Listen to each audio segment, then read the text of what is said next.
As the Harris campaign desperately tries to close the gap before Election Day, their attempts to pretend like they don't hate white straight males are becoming increasingly desperate. Simultaneously, in order to drive turnout to a passionless base, Kamala has begun to promise special financial benefits based on race.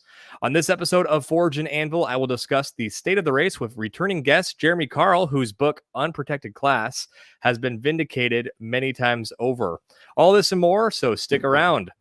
Welcome to Forge and Anvil, where we hammer out uncomfortable conversations to sharpen ourselves for the cultural, political, and spiritual war that we are living in. My name is Connor. I am host of this podcast. I am a husband, a father, and a follower of Christ Jesus, doing my best to represent him well wherever I go. As I mentioned in the intro, I'm joined by Jeremy Carl. So, Jeremy, go ahead and introduce yourself to the audience, to those who may not yet be familiar with you and your work. Sure. I'm a senior fellow at the Claremont Institute, which is a public policy think tank. I previously served as the United States Deputy Assistant Secretary of the Interior under President Trump and was at the Hoover Institution at Stanford as a fellow for a number of years before that. And I wrote a book for which I'm probably best known that is called The Unprotected Class. It came out a few months ago, and it's the subtitle is How Anti-White Racism is Tearing America Apart. You can go on Amazon or wherever else fine books are sold and read a bunch of very nice reviews from prominent folks from Tucker Carlson to Trump Jr. to Victor Davis Hanson to Doug Wilson, actually, Pastor Doug Wilson, for those of you who may follow him. So that's sort of what I do and what I think about, and happy to be on. Awesome. Well, thanks so much for coming back, Jeremy. We're looking forward to this conversation. But before we get started, for you listeners, feel free to go on over to forgeandanvil.substack.com. And of course, you can put in your email there for free. And that's going to allow you to get all the episodes sent to your email whenever they drop in podcast format. Feel free to like and share this video. It truly does boost this in the algorithms. For those of you who actually are wanting to go to the Substack and throw a little tip in the tip jar as well, this stream will actually show up for you early. So if you're listening to this on YouTube or Apple or Spotify, you are listening to this several days after it's been recorded. But those who want to support the show get this a few days early as a perk for their support. And of course, you can follow me on Twitter at Forge and A for additional content and updates on the show. Awesome. So yeah, we'll go ahead and dive straight in, Jeremy. So as I mentioned in the intro, you've, of course, been vindicated many times over with your book and your research on sort of the anti-white bias that we see perpetuated all throughout our culture and our political system. And then coincidentally, or maybe not so coincidentally, Kamala Harris has to get Tim Walz to join the ticket. And you've said many times over that Tim Walz is a DEI pick. And of course, that sounds odd because Tim Walz looks like you and me. He's a white guy. So why is Tim Walz a DEI pick? Go ahead and unpack that for us. Yeah, and it is sort of unusual for white guys to be DEI picks, but in politics, maybe it will become less unusual in that in the same way that Kamala Harris was picked because she was a black woman. And if you go back, I mean, the Democrats want to memory hold this, but Joe Biden pretty much said he's going to pick a black woman, and there were just limited numbers of folks who were going to be credible in that role. And so Kamala, even though I think she's obviously showing herself to be a pretty unimpressive person, was kind of the most plausible candidate. And so she got that.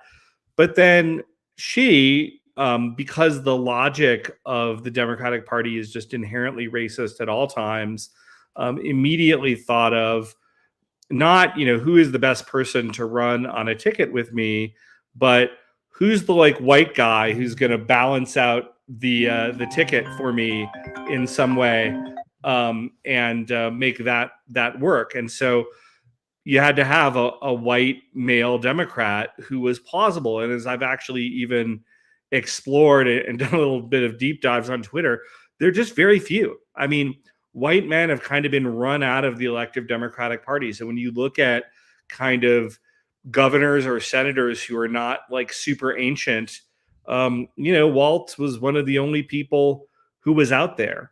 And so that's kind of how we wound up with this guy who's really mediocre, who, the only thing I think he was really notable for, and it's kind of amazing to me that it hasn't been a bigger issue in the campaign, was he was the guy who presided over the burning of Minneapolis.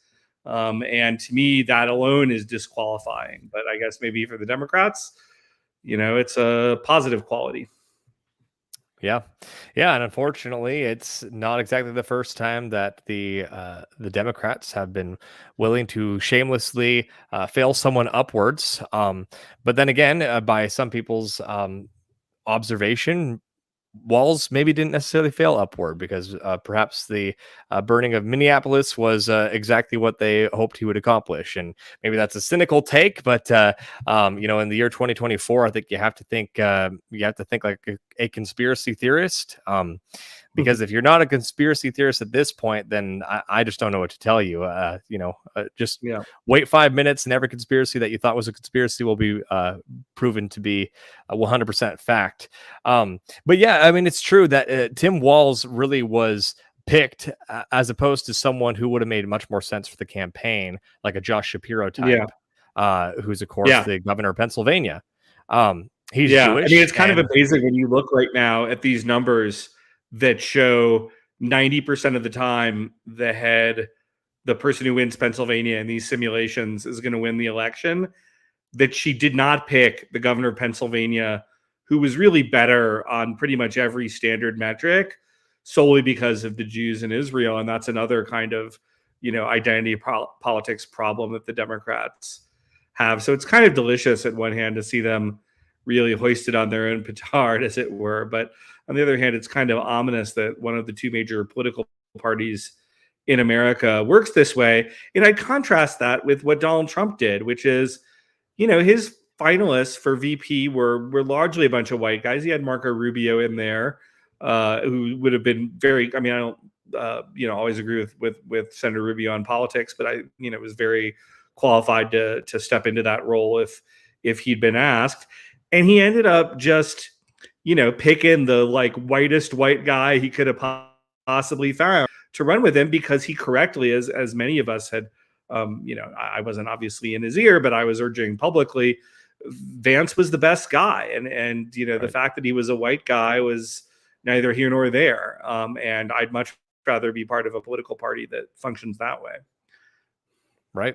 I mean, it really does seem like we're really just seeing the clash of two Americas, and maybe that's stating the obvious, but to unpack that further, we're seeing this new identity politic left wing, and obviously identity politics has always been a part of American culture, but it's so much more been exacerbated with the rise of BLM and DEI policies, kind of really culminating in 2020 with George Floyd.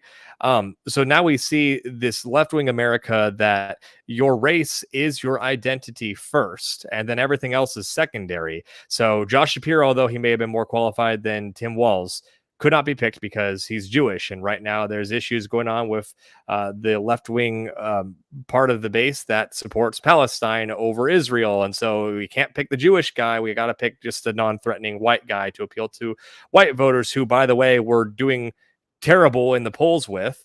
But then it's versus this other America that is focused on meritocracy. I mean, JD Vance, as you've mentioned, he was, in my opinion, the clear choice. Marco Rubio, fine guy, decent senator, so much better than many other picks that could have been on the list. But at the end of the day, JD Vance, I mean, he's a messaging machine. And he's got a fantastic narrative. And I think that narrative is important in these things. Yeah. Oh, no, I couldn't agree more. I mean, I thought he was really good when I was pushing for him, but even I've been surprised by just how good he's been at the give and take on the campaign. I mean, I thought Vance was good primarily because of his substance. In other words, I've met him once or twice, but I don't know him. But his three top staff members are all alums of the Claremont Institute. He's very close with a lot of the sort of new right thinkers. He's very conversant with kind of what's going on in the new right, and yet he's not kind of one of these autistic nerds who just kind of goes, down a rabbit hole and therefore can't do anything useful. he understands how to take the insights that these kind of weirdo intellectuals and all these other people have and say, what does that look like practically in terms of a real set of policies that the American people can get behind. And that's what a really good conviction politician is. I mean, that's what you look for, but you don't find too many of them. And again, I give enormous credit to President Trump for making that pick. And for the times that, and there are certainly times that I've criticized Trump, and these times he's been worthy of criticism, but he's had this habit at times of, this was his biggest pick, and he absolutely nailed it. And I think that almost nobody else in politics would have made this pick. And so, he gets a lot of credit for that for me. Yeah, I completely agree. And JD Vance, as far as his narrative I mentioned a moment ago, he really is in a lot of ways the embodiment of your book. Hillbilly Elegy, when you read Hillbilly Elegy, I mean, it's a narrative that really just depicts so many of the things that you outlined in your research. A white guy from Appalachia, that his family was overlooked.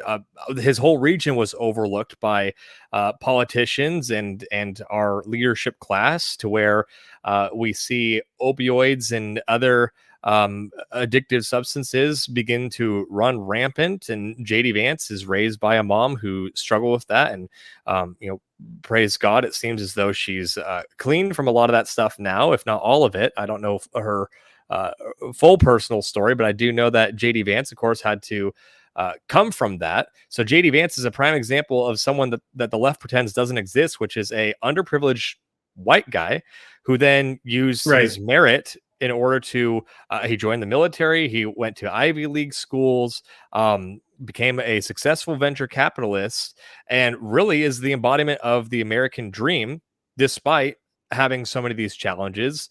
And now here he is running for vice president of the United States. I just think it's fascinating to see someone who so embodies the sort of person type that you were describing within your book.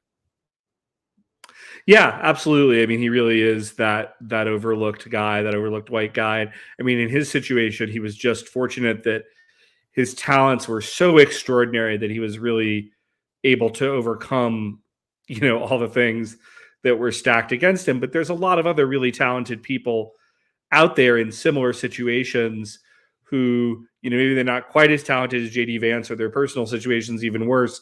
And the system is not helping those guys at all. And I think JD Vance understands that. He understands where he comes from, obviously. And, you see this in all sorts of ways. When we even look at elite college admissions, what we find is the highest percentage of qualified applicants who are not applying to schools like Harvard or Yale or things like that are actually rural white people. So, if you're an African American in the inner city, there's actually a pretty good chance that they find you. But if you're a white guy from a small town in Montana, you're often getting missed. So that's where we are today. Yeah, it's unfortunate. And I mentioned at the outset of the podcast here that the Kamala campaign is absolutely cratering when it comes to support from white straight men. And of course, Tim Walz is kind of an attempt to appeal to those individuals, which in a way I could almost view that as being a bit of a white pill, that they feel that they still have to at least pander to individuals like me. I don't like to think of myself as a part of an identity group, but they have, of course, characterized it as such. And so using their terminology, there we go. I fall under that bucket. But of course, while Kamala and Walz are trying to appeal to white straight males so that they maybe don't lose so badly in that demographic, simultaneously, as I mentioned in the intro, she is pitching ideas for race-based preferences. So if you're black, she has promised a few different things on the campaign trails. I know you've been documenting some of that on your Twitter, and you've been following the state of the race. So talk to us a little bit more about that. Yeah, well, she had this kind of cringeworthy spectacle where she did everything from promise crypto to pot to marijuana-based businesses to black men. It was just so patronizing, as well as being largely illegal. And if the media weren't totally carrying water for her, it was sort of noted that after a bunch of lawyers on the right said, hey, actually, you can't legally promise all these things just to black men, she kind of said a couple days later, oh yeah, well, these will actually be open to everybody, which causes a question that if we believe that, why is she even like, why is this even the agenda for black men? But she's doing this. She's playing footsie with the reparations crowd. She's very much into identity politics. I mean, one of the things I commented on, and you'll appreciate this as a fellow Christian, they're just shamelessly engaging in the so-called souls to the polls kind of movement, which is these African American churches and going out and very directly having politicians like Harris come into them and sort of like ferry people directly from service almost to the polls. Now, keep in mind that I just obviously think their view of Christianity is totally warped and unbiblical, but which is not an insignificant aside. But it just sort of shows the preposterousness of these kind of David French pseudo evangelicals who are, they claim to be so concerned about Christian nationalism and all these things, but they're always silent about this sort of thing, right? It's really just about they are playing the same sort of step and fetch it minstrel role for their paymasters at the New York Times or wherever they're at, to kind of be the white Christian man who hits out at other white Christians, and yet for being involved in politics as somehow being unbiblical. And yet when African Americans who are liberal are sort of much more directly and frankly, in my view, crossing the line into inappropriately involved in politics, you'll never hear a peep out of these people. So it's, the double standard is just galling. Right. I think when I saw that Kamala Souls to the Polls ad, I retweeted it and said something to the effect of, "Somebody please stop these Christian nationalists," because of course, to your point, Yeah. it's just unbothered hypocrisy coming from the left. I mean, listener, if you're not aware of how shameless it is, Donald Trump has had ministers show up at rallies on stage with him. Donald Trump has been prayed over by popular ministers. I can't think of many times, if any, that Trump has really spoken from the pulpit. But Kamala just goes into these African American churches and gets up on the pulpit and preaches not a sermon, because of course it's not a sermon, but she preaches. She gives a speech from the pulpit where occasionally she'll reference scripture or say something that sounds culturally Christian. And at the end of the day, it ends up being just another arm of the DNC. It's just a Kamala rally done in a church building, and so it's just absolute shameless hypocrisy. And of course, I've had many individuals on the show who are openly labeling themselves a Christian nationalist. I've said before on the show that if you're to the right of Stalin, you're going to be labeled a Christian nationalist. So I don't spend any time, trying to convince someone that I'm not one, but I also don't claim the term for myself. But again, if you're to the right of Stalin, you're going to be called a Christian nationalist. Yet Kamala can go and speak directly from the pulpit at many of these African American churches, and we just have to be okay with that and pretend that there's no double standard. Yeah, no, it's absurd. And it's, again, this is my book, as you kind of pointed out. I mean, this is just part and parcel of the double standards that are put on white Americans, and in particular white Christian Americans. And if you're even the worst thing of all, which is a white conservative Christian American male, I mean, then you're at the bottom of the stack, and you should be expected to be treated in that way. Yeah. And I remember asking you the very first time that I had you on, which if you'd like, listener, feel free to go back and listen to that episode because we talked much more in depth about the content of Jeremy's book. It was right before it released. So I highly recommend it. It was a great conversation. But I had asked you at the time, how we begin to combat some of this anti-white racism. I know you and I are both fathers. We want to see our children grow up in America where they're not going to be judged by the color of their skin, but rather the content of their character. To ironically use an MLK ism on the show. But of course, that's been several months now. Your book has been released. I'm sure you've gotten all sorts of hate as well as heaps of praise for your book. But have you thought much more about solutions? Because naturally, we don't want to be so focused Yeah, on our white skin as our identity, but simultaneously, whether we want it or not, we are being put into a bucket by a right. hostile political enemy that really wants to see our way of life ended. So Yeah, I'd love to hear more about kind of where the journey since releasing your book has taken you on that. yeah.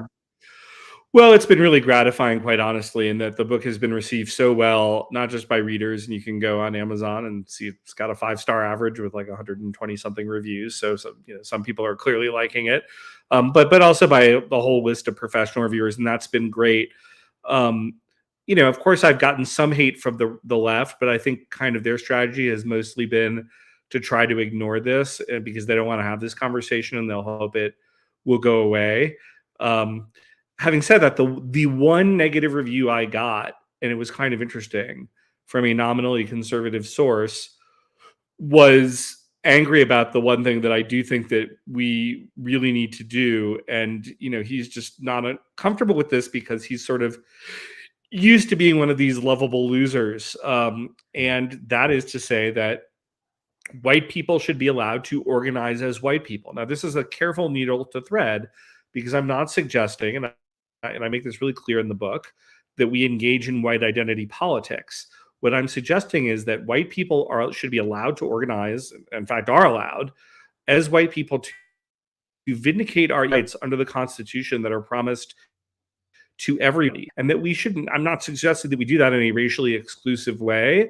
We should absolutely partner and pair with people from all different ethnic and cultural backgrounds who want to work for equal rights, but that we don't need to like tiptoe around the fact that we're being discriminated against because we're white, nor do we need to be afraid of organizing um, as white people when we're being discriminated against as white people. So I think honestly, part of it is just speaking out. And I have this piece that'll be coming out soon that's sort of been, I mean, I think actually Trump has run a terrific campaign overall in 2024. I think it's been by far better than in 2016 or 2020, even though I think he did a lot of good things in those campaigns as well. But I think he's been much more disciplined. But the one thing I would be a little critical of is white people are still a little bit the group that dare not speak its name. And Mm. even though he's done a lot of things to, talk about immigration or talk about DEI or talk about some of these other issues that clearly are disproportionately impacting white Americans, um, it's sort of less than the sum of its parts as a whole because he's not sort of putting it into an agenda. And he's been very aggressive. And again, I'm not even saying this critically. I think this is great. He should be going after every vote. He's going out with African American athletes and rappers and Hispanic this and that, but kind of his white voting base has not gotten that same level of individualized attention. And even though Trump is far from scared about talking about issues that are important to white people, I think that's been a lost opportunity.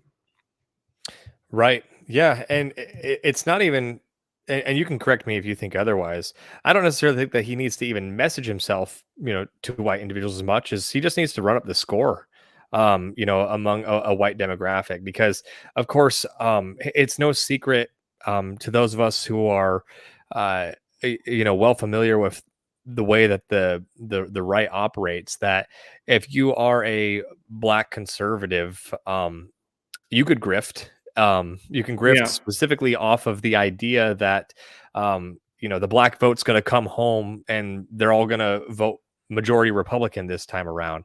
That's not the case. I mean, Right. obviously, Trump, like you said, he should chase every Right. vote. He should try to run up the score wherever he can. But simultaneously, you would think after so many, some of the calamities of the 2020 race riots and everything that went down there, and in my opinion, it seemed like the Democrats every other week were showing their true colors of how little they thought of Black America. And then you pair that with Biden's first 2 years and a lackluster midterm. We did not see this big bump in African Americans voting Republican. Yeah. Now you can argue that Trump's maybe broadened the base more than some, but it's still very marginal. And so again, it's not that we want to play into white identitarian politics, but we just have to recognize that that Trump doesn't have to be afraid to try to run up the score in some of these just white rural counties that can make the Right. difference between Georgia flipping blue versus Georgia flipping red. Right. On election night, or rather election Right. season. Right. Well, I think it's that, and he's still doing pretty well among white working class. But where I think he's particularly, and this is what my article focuses on, he's losing white college educated voters as best we can tell, even worse than he lost them against Joe Biden. And the real problem with losing that vote is that is a disproportionate amount of the elite, and it's a disproportionate number of people who can actually run the government and run institutions. And when I say that, I'm not slighting people who are not in that demographic. And you don't need to tell me, we all know how disastrous the rule of these so-called elites of the Democratic Party has been. I mean, you saw under COVID, right? It was like, you talked about the conspiracy theory, right? Like your crazy Uncle Joe who was yelling in your ear, even if he didn't get everything right, was like way better than Anthony Fauci and all the experts we have. So I'm not saying that that these guys always get it right, but we need some of them, and we have to acknowledge the fact we live in a managerial state in a sort of James Burnham sense of that term, and that if we don't have people who are capable and comfortable in wielding the managerial apparatus, we're just going to win elections and then get circles run around us by the left, who is very comfortable in wielding that. And that's really what's been happening for decades. So we need to peel off the good managers. And that's where I think we really struggle when we give up the white college educated vote. And that's a nut that I don't think Trump has cracked it. Although I think, again, part of the appeal of Vance is that I think, particularly when he's on his own and out of the campaign trail mode, I think he really does appeal to that group because he's so obviously smart and well spoken. And I think he's a huge asset to Trump in that way.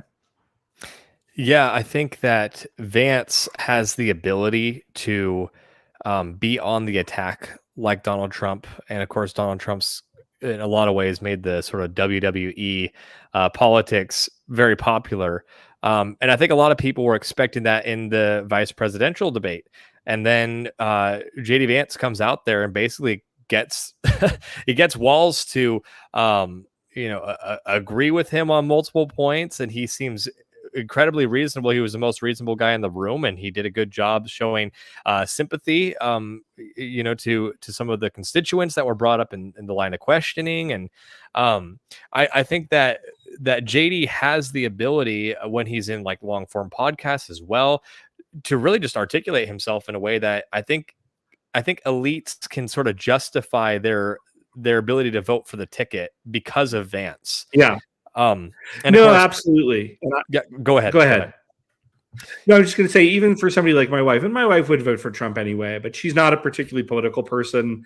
And I think, she would probably struggle with a lot of things that Trump does stylistically that sort of don't appeal to her as a, kind of a woman of a certain social background and a professional woman, et cetera. But she really likes Vance. And the fact that Vance is on the ticket makes her feel much happier about pulling that lever for Trump and justifying that and feeling good about it. And I think, not that she's out there politicking, but, to the extent that she would talk to a friend, I think, and telling a friend, hey, we can feel good about supporting this ticket. So I think that is an advantage. And she's kind of a high end professional. She is sort of part of that demographic that we are often losing. So, right. Yeah, and you talked about the managerial state, and really, we need bureaucrats. Honestly, I think that's a lot of what you're maybe driving at. yeah, Now, my libertarian friends will scream when I even use that word, and I understand why. Because I'll be the first to say that the federal government needs to be cut significantly yeah, down to size. But there's also no avoiding the fact that we need um, a management class. It needs to be small and effective, but we need yeah, individuals who are able to be middle managers. And I think that's really yeah, what you're driving at here. We need some of these individuals who can actually uh, manage the small amount of bureaucracy that is kind of unavoidable. At this stage in the American empire, as we would call yeah, it. JD kind of comes from the sort of PayPal elite. There sort of is, in a lot of ways, yeah, two groups of elites that are, in a way, warring with each other for control over the nation right now. We see sort of yeah, the Peter Thiel types coming out and supporting JD, and of course now we've got Elon Musk has thrown his weight behind the campaign, and because some of these individuals are truly just elites that recognize that America will not survive on the trajectory that it's on if something drastic doesn't change. And so, uh, individuals who are very individualistic may be annoyed with me talking about elites, but some degree of hierarchy, those of us on the right just know that it's unavoidable. yeah. There will be elites. It's not that we have elites. That's not the problem. It's that our elites suck. Yeah, no, I couldn't put it better. And for any of your more libertarian listeners, just to give my background, I was a big organizer for Ron Paul in 2008. So I've got my bona fides on this. It's not that I want a big government, but I thought, again, JD Vance put it really nicely in sort of transcending, I think, some of the little bit of naive libertarianism that, although it was very well meaning, that characterized the opposition to the kind of George Bush republicanism that was running the party. In that JD Vance has said, we need to fire 80% of the bureaucrats and then replace that, well, at least a lot of them, with our own guys. And so I think that is part of it. And when you get a guy like Elon Musk, who fired 80% of Twitter and is talking about government efficiency, now do I think that we are going to be able to fire 80% of the US bureaucrats? Boy, I would love to think so. I think that's a pipe dream. But even if we could cut them down by a quarter and send a message to folks that there was going to be some accountability in the system, and that would dramatically improve the performance of those who had left. Because look, I mean, I ran a 10,000 person bureaucracy in the federal government, and the people were trying to undermine me who were working for me, right? And so this is just no way to run a government from the rights perspective. So that's kind of where I think we need to head. Yeah. What kind of advice would you be giving to the campaign at this point in the game? You can of course talk about that for what they can do for reelection, as well as should the Trump campaign win and are Yeah. given the ability to actually retake the White House. What kind of advice would you give them for what they can do to actually allow Trump's second and really his final term and final contribution as potential president to make it actually as effective as possible? Because I know that's the big thing that so many of us gripe about all the time is we had all Right. three branches of government and not a whole lot changed. Obviously, Trump did a lot as an individual, but uh, we Yeah. have to build the pipeline out so that it's not just Trump. He can't stand alone this time around. Well, on the campaign trail, I mean, one thing that I'm calling for, even though there's a little contradiction because I'm about to say, well, don't take risks. I would love to see JD Vance kind of give because I think this maybe reduces the risk if you don't have Trump himself do it, but like to really kind of tie up in a bow some of these problems with white America that Kamala does, represent, and sort of push on that a little bit, not in a way to play white identity politics, but in a way to say, hey, forgotten white voters, I see you, we see you. I think that would make a real difference if it's done in a sort of sensitive way that I think JD Vance could do it without alienating a bunch of other people. So I think that's thing one. Thing two is I've spent the last week kind of like autistically looking at early voting data, and it's really easy to get tripped up by some of this, and it's really easy to get engaged in wishful thinking or kind of optimism. But I got to tell you, I mean, I've spent now a week plus with this. I'm seeing new stuff come in every day. This race is not a toss-up. I feel really good about where we are. I think we are going to win this race, barring some unusual, I mean, truly like at least kind of minimum Joe Biden debate level kind of disruption. I think we're going to win. I'm not saying we're going to win it by like 1,100 points, but I just like even my pessimism case in really looking at who's actually voting right now is kind of we're 2 or 3 points better off than we were last time around, and that's going to be enough to win the states that we need. So in that sense, I'm optimistic.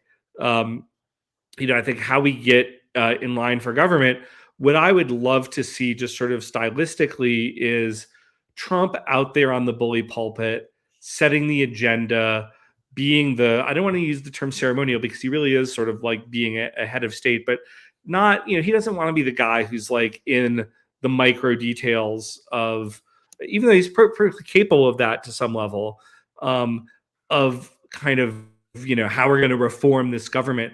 But he sort of hands off some of that management to JD Vance and his team. And just like those guys are burrowing the bureaucracy and making things happen while Trump is out there setting the agenda and selling to the American people, hey, this is where we need to go.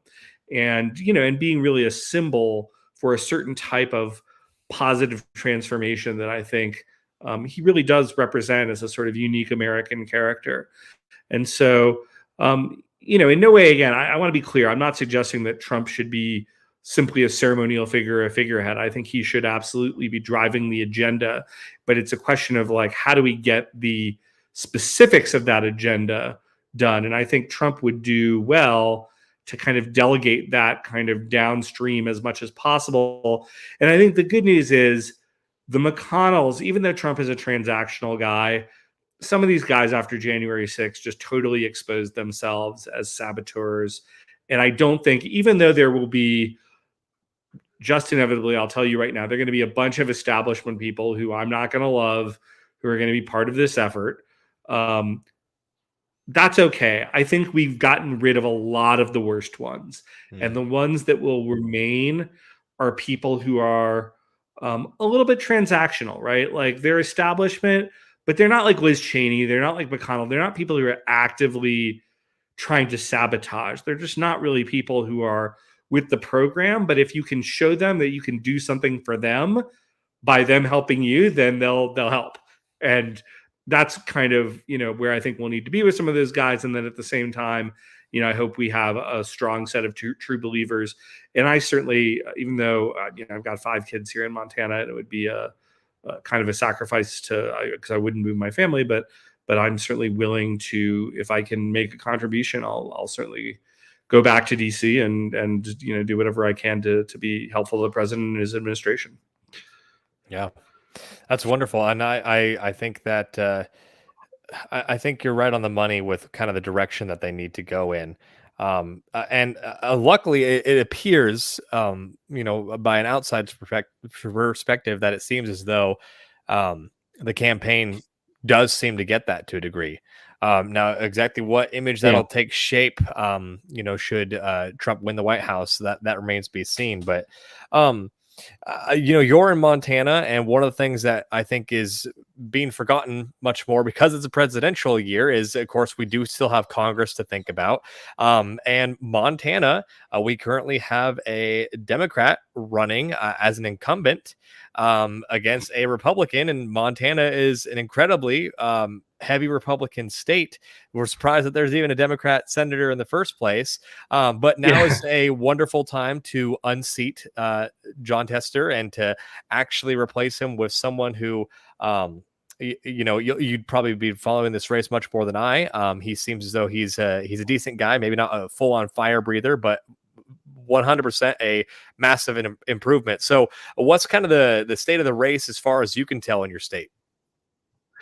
Yeah, no, and it's really good. And I say this not just because I'm obviously in Montana and follow Montana politics closely, but I actually go to church with Senator Daines, who's running the Republican Senatorial Committee this cycle. So I have a particularly close look at it. I think you've categorized Tim Sheehy as best we can tell, who's not a politician. So ultimately, we don't know how he'll vote when he gets there. But I have a number of sort of connections to him, and they've all said very good things about him personally. And he's clearly a smart, capable person and a former Navy SEAL and a successful entrepreneur. And so he has a lot of things going for him to, I think, be a very solid addition to Congress. And I think the good news, you touched on it, John Tester has managed to kind of cheat death, but barring something really shocking, we are going to beat him, which is really great news. And the other reason why that's actually important is Montana is the hinge seat to take control of the Senate, barring something really unusual happening, like the Democrats somehow winning. And at this point, I think really it's just Texas or Nebraska would be their only hopes. And I think neither of those are at all likely to come to fruition. But we're going to pick up West Virginia, and then we're going to pick up Montana. And I think we have the opportunity to get beyond that. We could get anywhere from 1 to even up to 5 seats if everything broke really, really well. But the importance of just getting to 51 even is that if the presidential doesn't go our way, just having 51 allows us to really block, especially if we can keep the House. But even if we don't, we can block the worst of Kamala Harris's agenda. So it is a really important race. I think it's going to set a record for the most money spent per vote of any Senate race in history, because there's only a little more than 1 million of us Montanans out there. But it is flown a little bit under the radar outside of the state because of the presidential. But it's a huge race, and I'm feeling really, really good about where we are with polling and turnout. And I'm pretty confident we're going to win this race. Well, I'm praying that you are correct on that, because that is one thing that at least we can pray for as well, should the presidential not go the way we desire. Hopefully, we can at least flip the Senate. And the important thing with the Senate, and I've had to explain this to so many people this cycle, you have to remember with the Senate, ultimately, when we get in the majority, we have the ability to give guys like JD Vance, for example. He would still be senator if Trump and JD lost. We would be giving guys like JD Vance power that they do not have in the minority to actually be a check on a Kamala presidency. So even if you are in a state, I was talking to someone who's in Pennsylvania, a swing state, and they don't want to vote Trump or McCormick because they are not sufficiently anti-abortion for them. And I can understand that. I would never want to bind someone's conscience, but I would just say that if you are a listener who happens to be in a similar situation, I would just remind you that in the minority, JD Vance essentially has no power as a senator. In the majority, he has the ability to do things like block Supreme Court nominees and keep the court from being packed and keep the filibuster intact. And so that prevents things like DC and Puerto Rico being created into states, where that would provide basically an essential permanent majority for Democrats in the Senate and probably the House as well. So just giving the few good guys that we do have in DC more power is reason enough in my mind to cast a ballot for someone that I maybe view as a squishy Republican in a swing state. Absolutely. As Ben Carson put it very nicely, as long as Jesus Christ is not on the ballot, we are always voting for the lesser of two evils. I think that's how we have to look at politics in a very practical way as Christians. And I certainly have no qualms at all about supporting Donald Trump for president, and I feel good about where we are. Awesome.